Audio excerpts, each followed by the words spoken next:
Γεια σας από το Siemens 805. Σήμερα θα σας δείξω πώς να εγκαταστήσετε τη multimedia οθόνη Junsun V1 Pro στο Renault Clio 4. Το δικό μου Clio είναι facelift του 2017, έκδοση Dynamic, το οποίο έχει εργοστασιακούς αισθητήρες μπρος-πίσω καθώς και κάμερα πισωπορίας. Το αναφέρω αυτό σε περίπτωση που η συνδεσμολογία σε άλλα Clio είναι διαφορετική. Ξεκινάμε το unboxing. Όπως βλέπουμε θα αλλάχθουν ολόκληρα τα πλαστικά της κονσόλας στο κέντρο. Δείχνω και τι περιέχει μέσα στο κουτί της Junsun, αλλά και τι μου έστειλε ο πολιτής από το AliExpress για τη συγκεκριμένη οθόνη, ώστε να είναι συμβατή με το δικό μου αυτοκίνητο.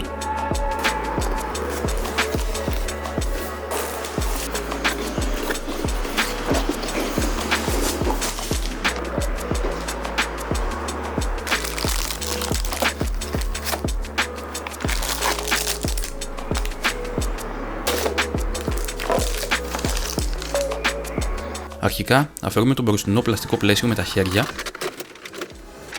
Στη συνέχεια αφαιρούμε τη φύσα του Air Condition, να αναφέρω ότι το δικό μου Clio έχει αυτόματο κλίμα, και ξεφυδώνουμε τις 4 βίδες που συγκρατούν την οθόνη Media Nav. Στην περιγραφή γράφω και τον τύπο του κατσαβιδιού. Βγάζουμε την Media Nav οθόνη συρταρωτά με προσοχή, διότι στο πίσω μέρος είναι συνδεδεμένες οι φύσες και τα καλώδια δεν είναι τόσο μακριά. Ξεκινάμε αφαιρώντας μία-μία τις φύσες, όπου σε κάποιες μπορεί να χρειαστεί λίγη υποβοήθηση με κάποιο πλακέ κατσαβίδι ή κάποιο Pray Tool.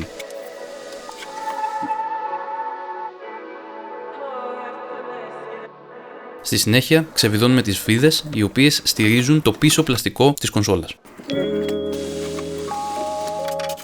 Και το αφαιρούμε και αυτό.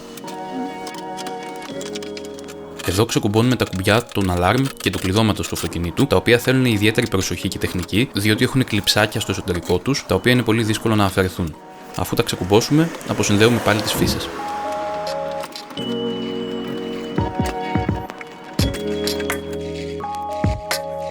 Κάνω και ένα μικρό καθαρισμό το εσωτερικό εδώ πέρα, το οποίο δεν έχει καθαριστεί ποτέ.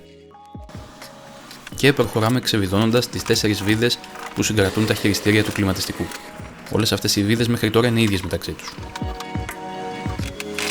Ξεκουμπώνουμε τον αεραγωγό.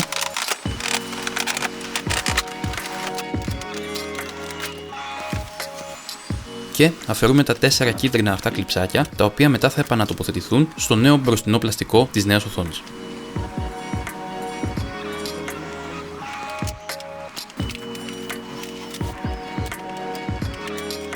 Βλέπουμε εδώ το καινούριο πλαστικό. Τοποθετούμε το πλαίσιο για το κλιματιστικό που έχουμε. Στη δικιά μου περίπτωση είναι το αυτόματο κλίμα, οπότε τοποθετώ και το αντίστοιχο πλαστικό. Βιδώνουμε τις 4 βίδες που παρέχονται. Και τοποθετούμε τα χειριστήρια του κλιματιστικού για να δούμε ότι εφάπτονται καλά. Βιδώνουμε τις 2 βίδες από τις 4 των χειριστηρίων και τοποθετούμε πάλι τον αεραγωγό.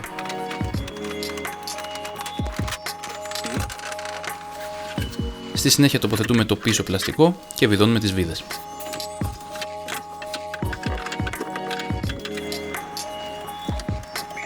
Προσέχουμε να σφίξουμε καλά τις βίδες για να μην υπάρχουν τριξίματα. Ερχόμαστε τώρα στην οθόνη.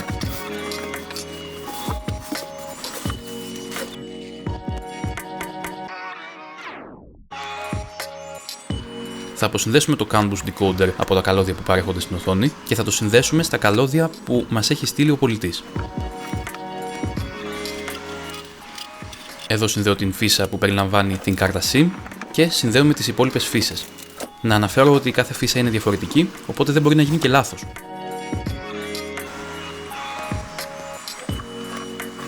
Στη συνέχεια σπάμε αυτά τα πλαστικά, τα οποία συγκρατούν εξαρτήματα, τα οποία θα χρειαστούμε.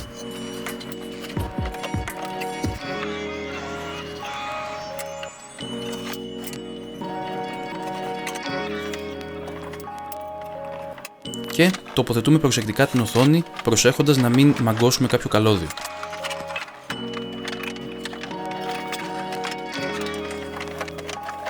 Βλέπουμε ότι η εφαρμογή είναι καλή και στη συνέχεια την βιδώνουμε με τις 4 βίδες που παρέχονται. Αρκετά σφιχτά επίσης, ώστε να μην υπάρχει τρίξιμο, αλλά όχι πάρα πολύ, διότι τα κινέζικα πλαστικά δεν είναι για πολλά. Αφαιρούμε το κάλυμα για την κεραία του 4G και την τοποθετούμε, βιδώνοντάς την. Τοποθετούμε την φύσα της σύνδεσης για την οπίστια κάμερα και τη συνδέουμε με το υπάρχον RCA καλώδιο. Και αφαιρούμε το κάλυμα της κεραίας του GPS, καθώς επίσης και αυτή την τοποθετούμε βιδώνοντάς την. Συνδέουμε και την φύσα για τη θύρα USB. Εδώ στο βίντεο έκανα λάθος και συνέδεσα τη θύρα με τα λιγότερα pins. Έχει άλλη μια θύρα με περισσότερα pins, η οποία είναι πιο γρήγορη. Συνδέουμε την κεραία του ραδιοφώνου. Εδώ ετοιμάζουμε το πλαστικό που κρατάει τα κουμπιά. Και τοποθετούμε αυτά τα εξαρτήματα, τα οποία υπάρχουν στην ουσία για να κουμπώσει το εμπρόστιο πλαστικό στο πίσω. Τα βιδώνουμε, το καθένα έχει 3 βίδες. Στη δικιά μου συσκευασία ο πολιτής δεν είχε δώσει αρκετές βίδες, οπότε αναγκάστηκα εγώ να βάλω δικές μου. Και τοποθετούμε τις άλλες 2 βίδες για τα χειριστήρια του κλιματιστικού.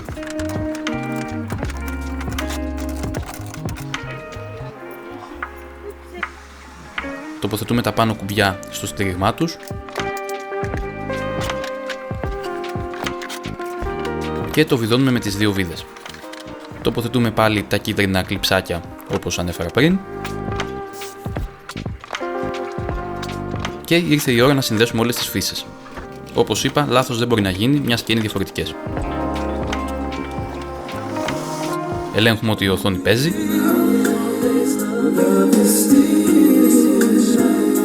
Συνδέουμε την φύσα του κλιματιστικού.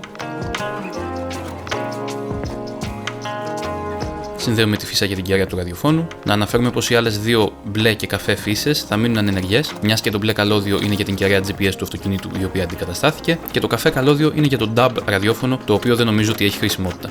Τοποθετούμε το μπροστινό πλαίσιο με προσοχή, αφού κοιτάξουμε από πίσω ότι δεν μαγκώνει κάποιο καλώδιο, και το σφίγγουμε καλά σε όλα τα σημεία ώστε να κουμπώσουν τα κλειψάκια.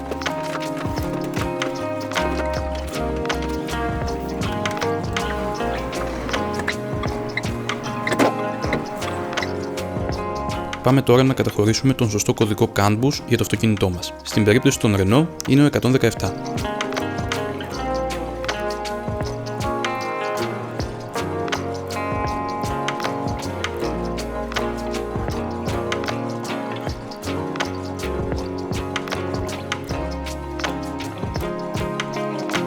Μετά την επανεκκίνηση βλέπουμε ότι δουλεύει η κάμερα, οι αισθητήρες, καθώς και τα χειριστήρια στο τιμόνι, οι πληροφορίες κατανάλωσης κλπ.